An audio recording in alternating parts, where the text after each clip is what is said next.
નમસ્કાર. ચાલો આજે વાત કરીએ આપણા સૌના રસોડામાં રહેલી એક બહુ જ સામાન્ય વસ્તુની મીઠું. પણ એની કહાણી જરાય સામાન્ય નથી. આજે આપણે એ જાણીશું કે કેવી રીતે આ સાધારણ પદાર્થે ઇતિહાસમાં ભયંકર યુદ્ધો કરાવ્યા અને દુનિયાની સૌથી મોટી અહિંસક ક્રાંતિને જન્મ પણ આપ્યો.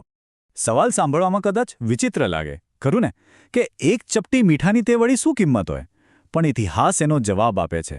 મોટા મોટા સામ્રાજ્યો અને હજારો લાખો લોકોના જીવ. એક જમાનો હતો જ્યારે મીઠું માત્ર સ્વાદ માટે નહીં પણ સત્તા અને સંપત્તિનું પ્રતીક ગણાતું હતું. જરાક કલ્પના કરો એ સમયની, જ્યારે ફ્રિજ જેવી કોઈ વસ્તુ જ નહોતી. ત્યારે ખોરાકને લાંબો સમય સાચવી રાખવાનો સૌથી ભરોસાપાત્ર રસ્તો હતો મીઠું. મતલબ કે જેનું મીઠાના ઉત્પાદન અને વેપાર પર કંટ્રોલ હોય એ જ પોતાની સેનાને અને શહેરોને જમાડી શકે. અને આ જ કારણે એ વ્યક્તિ આખા સમાજ પર રાજ કરી શકતી.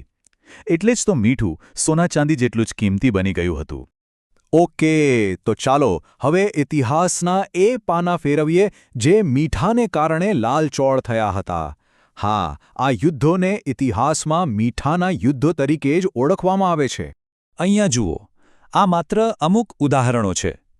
14મી સદીમાં ઇટલીના શક્તિશાળી શહેર વેનિસે પોતાના પાડોશી શહેર પદુઆ સાથે યુદ્ધ કર્યું. કારણ? માત્ર ને માત્ર મીઠાના વેપાર પર પોતાનો દબદબો જાળવી રાખવાનો હતો. આ ઘટનાઓ આપણને બતાવે છે કે કેવી રીતે એક સામાન્ય વસ્તુ માટે સદીઓ સુધી અને અલગ અલગ દેશોમાં લોહી વહાવવામાં આવ્યું હતું.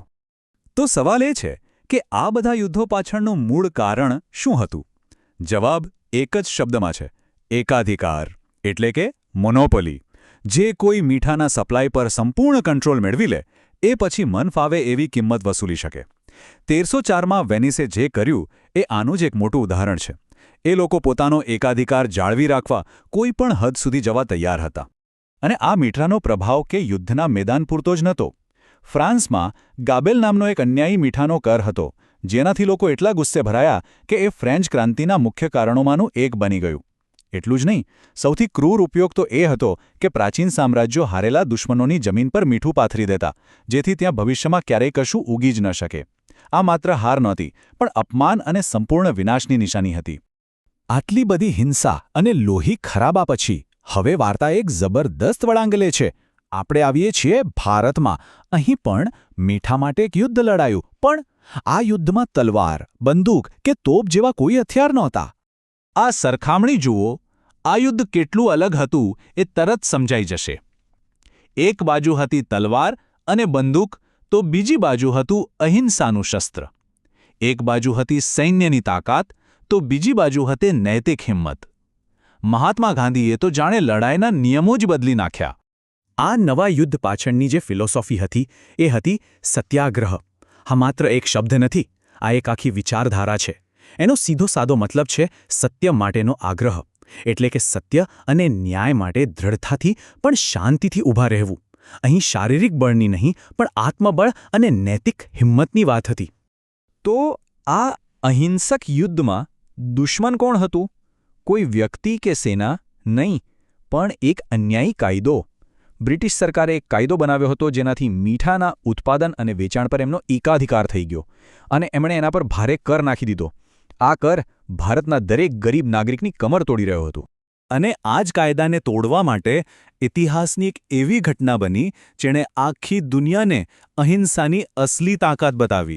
હા, આપણે વાત કરી રહ્યા છીએ દાંડી કૂચની, જેને મીઠાના સત્યાગ્રહ તરીકે પણ ઓળખવામાં આવે છે. આ કોઈ આવેશમાં લેવાયેલું પગલું નહોતું. આ એકદમ પાકી અને સુનિયોજિત રણનીતિ હતી. પહેલું પગલું: સાબરમતી આશ્રમથી કૂચની શરૂઆત. બીજું: 240 માઇલની લાંબી મુસાફરી, જેમાં ધીમે ધીમે હજારો લોકો જોડાતા ગયા. અને છેલ્લે 24 દિવસ પછી દાંડી પહોંચીને દરિયાના પાણીમાંથી મીઠું બનાવીને જાહેરમાં કાયદો તોડવો. આ એક ખૂબ જ શક્તિશાળી પ્રતિકાત્મક પગલું હતું. અને ખબર છે, આ વિશાળ આંદોલનની શરૂઆત કેવી રીતે થઈ હતી? ગાંધીજી સાથે શરૂઆતમાં હતા માત્ર 78 વિશ્વાસુ સાથીઓ, ફક્ત 78. પણ એમનો સંદેશ અને એમની પ્રતિબદ્ધતા એટલી મજબૂત હતી કે દાંડી પહોંચતા પહોંચતા તો હજારો લોકોનો કાફલો બની ગયો. જ્યારે ગાંધીજીએ દાંડીના કિનારે ચપટી મીઠું ઉપાડ્યું, ત્યારે એ માત્ર મીઠું નહોતું, એ બ્રિટિશ શાસનની સત્તાને ખુલ્લો પડકાર હતો. આ એક સાધારણ દેખાતા કામથી એમણે આખા સામ્રાજ્યને સંદેશો આપી દીધો કે તમારું શાસન હવે અમને મંજૂર નથી. તો એક તરફ લોહીથી લથબથ મીઠાના યુદ્ધો અને બીજી તરફ શાંતિપૂર્ણ સત્યાગ્રહ. મીઠાની આ બે તદ્દન અલગ કહાણીઓમાંથી આપણને શું શીખવા મળે છે? ચાલો એના મુખ્ય તારણો પર એક નજર કરીએ. તો આ આખી વાતનો સાર શું છે? જુઓ, સૌથી પહેલી અને મોટી વાત એ કે લડાઈ કેવી રીતે લડાઈ છે એના પર બધો આધાર છે. હિંસાથી વધુ હિંસા જન્મે છે, જ્યારે અહિંસક સત્યાગ્રહ એક સામ્રાજ્યના પાયા હલાવી શકે છે. બીજું, આપણે શીખ્યા કે મીઠા જેવી રોજિંદી વસ્તુ પણ જુલુમનું સાધન અને સ્વતંત્રતાનું પ્રતીક બની શકે છે. અને છેલ્લે આ ઇતિહાસ બતાવે છે કે એક સરળ પ્રતિકાત્મક પગલું પણ મોટામાં મોટી સત્તાને પડકારી શકે છે. આ ખરેખર વિચારવા જેવો સવાલ છે. હવે પછી જ્યારે પણ ભોજનમાં એક ચપટી મીઠું નાખો ને, ત્યારે એના આ અસાધારણ ઇતિહાસને એકવાર જરૂર યાદ કરજો. યાદ કરજો કે કેવી રીતે આ સામાન્ય લાગતા દાણાઓએ યુદ્ધો કરાવ્યા અને ક્રાંતિને જન્મ આપ્યો. આ એ વાતનો પુરાવો છે કે નાનામાં નાની વસ્તુઓમાં પણ દુનિયા બદલવાની તાકાત છુપાયેલી હોય છે.